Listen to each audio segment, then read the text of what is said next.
Joining us live from ESPN Radio, Miss Sarah Spain. Julie DiCaro from 670 The Score in studio with us. Julie DiCaro and Sarah Spain are both well-known sportscasters in Chicago. They say they get crude comments sent online all the time. So when a podcast called Just Not Sports asked them to take part in a video experiment, they were all game. All right, you ready to do some mean tweets? I'm ready. A group of male volunteers who didn't write the tweets sent to the women are told to look them in the eyes and read out the offensive comments. Watch what happens. Julie DiCaro is a run-of-the-mill, mediocre beat writer. Not atrocious, not good. Just sorta there. The video, dubbed More Than Mean, starts with the guys reading comments that are fairly mild. Sarah Spain sounds like a nagging wife on TV today. Not even married yet. There's even some lighthearted joking. But very quickly, the selected comments take a dark turn. One of the players should beat you to death with their hockey stick, like the whore you are. This is why we don't hire any females unless we need our sucked or our food cooked. I hope your boyfriend beats you. For many of the men, it was too much. I'm sorry. Just read the tweets, man. There's some mean tweets. I don't think I can even say that. We reached Julie DiCaro earlier in Chicago. So, Julie, how much of that stuff do you get? Like, how often? A lot. Quite a bit. I mean, it's every day something. I think that the really vile, really violent, sexualized stuff tends to come when we talk about hot button issues. So when you talk about domestic violence, when you talk about rape, when you talk about, race issues, or whenever sports touches those topics, that seems to be when we get the most of it. But I mean, at least every day there's people saying, how much they don't like me and that I'm ugly and, those kinds of things, or that, I slept with my boss to get my job. That kind of stuff comes pretty much nonstop. When the men saw those words, they were so taken aback. They looked like they can't believe it. Yeah, they really were. And I give a lot of credit to those guys because they did not know what they were about to read. They thought it was going to be kind of a Jimmy Kimmel funny mean tweets kind of episode. To their credit, they were extremely emotional. They were extremely disturbed. You need to be hit in the head with a hockey puck and killed.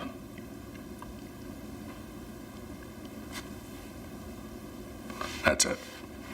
One of them was talking to me. He had tears in his eyes when he was trying to get through the tweet that he was reading to me.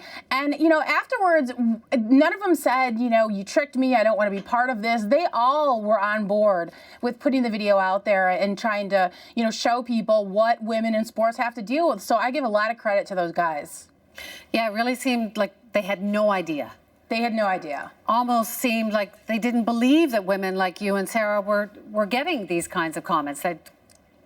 Yeah, I think that was true. I mean, I think that, women do, some women talk about this stuff, which tends to bring then more harassment and abuse at you. So there's a lot of women who have just kind of been quiet about it. And I think one of the most gratifying things that's come out of this is women that have reached out to Sarah and I and to the guys at Just Not Sports and said, I didn't know this was happening to everybody. I thought this was just me. I didn't feel like I could talk about it. So I hope that we do talk about it. And I hope that there is an international conversation about this. So, Julie, you'd seen these tweets before, but it obviously still hurts. It still gets to you. Yeah. Why is that? Why is it still so? I mean, when you read it, I've read them a million times, stuff like this. So in that sense, I'm pretty jaded when it comes to that. But I think having another human being sit across from you and try to look you in the eye when they say it is a completely different experience. It was much more emotional than I expected it to be. And then the men, they ended up apologizing to you almost like on behalf of all men. Sorry that these were directed toward you. I'm sorry on behalf of other people everywhere that you've had to deal with this. I feel like I need to apologize to my mother, but that's a whole nother story. the guys in this video were sort of renewed my faith in humanity. I think that, especially for women in sports, a lot of your online interactions with men can be pretty ugly on a day-to-day basis. Especially mine. I have guys all the time telling me that I'm fat, I'm ugly, I have no place in sports. And so seeing these guys who were so sensitive about it and were so concerned, I wanted to hug all of them, while they were reading these tweets to me, and sort of tell them it was okay that I get this stuff all the time and I'm kind of used to it. But it's still, it was an emotional thing to film. Okay. So I have to read all of them, right? Because, I don't. Read them, I guess. I hope you get raped again. Oh. So that was a really powerful moment. You've written about being raped. Why did you include those tweets in this video? Why? I think that it shows the way that a lot of these trolls try to find out what your most vulnerable moment is. So for me, it was obviously writing about my rape. For someone like Erin Andrews, it was probably the Peeping Tom film, in the hotel room, and they know what those moments are, and that's where they go when they tweet at you. So it's intended for no other reason, just to harass and to demean and to hurt someone. And I've seen a lot of people saying, oh, what about the First Amendment, and that really has nothing to do with this. We're not talking about government censorship. We're trying to talk about being decent human beings. And I think that when you know the kinds of soft spots that these trolls go for, there's really no way you can defend it. It's simply meant to hurt another person as deeply as they can. But I guess the argument is that this is just stupid people writing vile things. Why does it matter? I think it matters because of the volume of it. First of all, there's days when I'm completely zen about it and I just, rolls off my shoulders. There's other days when I'm feeling a little more sensitive for whatever reason, that they hurt more and they seem to hit the mark more. I don't think people understand the volume. Someone can say, you're fat and ugly and you're a horrible person. Why would anyone want to rape you? And it's really easy to say, just ignore it. It's a dumb person. But particularly women in media and most women online that have an opinion on anything have to slog through so much of this on a daily basis. No one should have to read through this kind of garbage just to be able to do their job. And that's sort of the position that we're put in. It comes kind of constantly. It doesn't stop, and there's really no help for, Twitter doesn't help, Facebook doesn't help.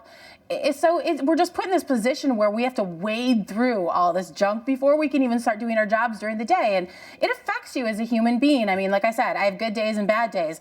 But the bad days, I go home and I am in a bad mood and I biker at my kids and I get in a fight with my husband. And, so it does affect you. And the idea that, you should ignore this stuff and just sort of take it and not stand up for yourself and not fight back and not expose these people for who they are doesn't sit very well with me. So are you hoping that Twitter or other forums online can change this, can do something about this? Yeah, I really hope Twitter especially does something. I think that there are things they can do. I mean, they need to make the blocking function on Twitter something that actually works. There are right now a million ways to get around the block. I've blocked people who are still in my life every single day because they know how to get around it.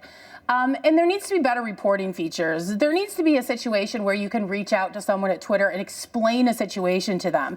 Because when they're just looking at one individual tweet, it might not look like it's that bad. It's not a death threat. It's not a rape threat. But if they don't know what's going on, if they don't know, for example, this person has been stalking you 12 hours a day for the last 9 months, there's nothing to be done. And so I think that those are two areas where Twitter could really make improvements. So what's been the reaction? It's gone viral. It's been overwhelmingly positive. I would say probably 90 to 95%. People have been really supportive. I know Sarah and I have both gotten tons and tons of tweets from people saying, keep up the good work. We're all behind you. We've got your back. That's really gratifying to see. There's been a backlash, which we knew we would get, and it came from the corners that we thought it would come from. It's mostly the guys who send these kinds of tweets who are upset about the video. But, that's fine. Like I said, we expected that, and I think that the response has been probably much more than we could have hoped for. So do you feel better?